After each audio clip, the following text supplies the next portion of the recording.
Hello, everyone. Welcome back to another episode of The English Journey. I'm Sarah, and joining me today is the ever-curious James. Hello, everyone. Welcome back to another episode of The English Journey. I'm Sarah, and joining me today is the ever-curious James. That's right. Learning a language in a classroom is great, but nothing compares to experiencing it in real life.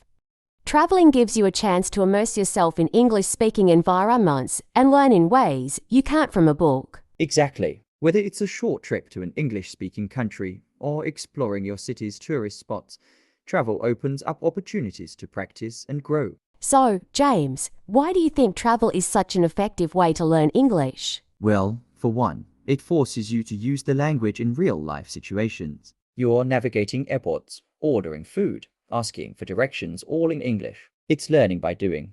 And it's also about exposure. You're surrounded by English signs, menus, conversations, and media.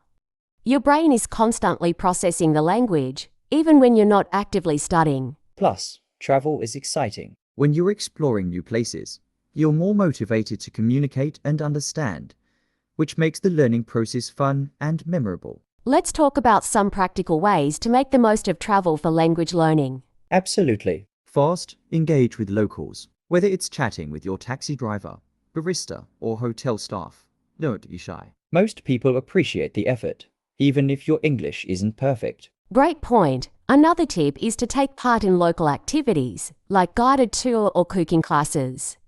These give you a chance to hear and practice English in a natural setting. And don't forget about reading. Pay attention to signs, brochures, and menus. Even a simple thing like reading instructions at a museum can teach you new vocabulary. Oh, and if you're staying somewhere for a while, consider joining a local group or event, like a book club or sports team.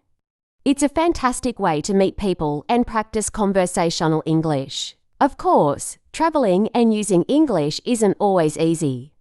What do you think are some common challenges, James? One big challenge is fear of making mistakes or not being understood. But here's the thing, most people are kind and patient. They care more about communication than perfection. Absolutely. Another challenge is understanding different accents. English speakers from the US, UK, Australia, or even within the same country can sound quite different. True. My advice? Don't panic. Focus on the key words and context to understand the overall message. Over time, your ear will adapt to different accents. And let's not forget about vocabulary gaps.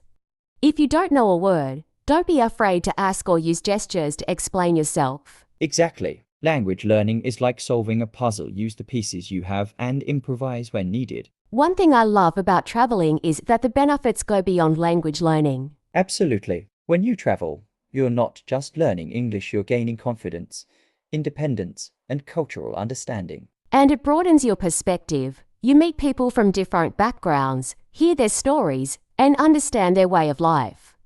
It's an education you can't get in a classroom. Plus, it's inspiring. Experiencing new places and cultures can reignite your motivation to learn and grow. But what if you can't travel to an English-speaking country? Great question. There are still plenty of ways to immerse yourself. For example, visit tourist areas in your city where English is spoken. You often find international travelers who are happy to chat. Or participate in virtual travel experiences.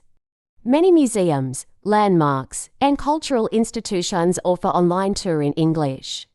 It's a great way to explore and learn from home. You can also connect with people from around the world through language exchange apps or online communities. It's like traveling without the airfare. James, do you have a favorite story about learning through travel? Oh, definitely. I remember visiting London and getting lost on the underground. I had to ask a stranger for directions, and even though I was nervous, it turned into a great conversation. I learned new phrases like mind the gap and next stop. That's a great example for me. It was in New York City.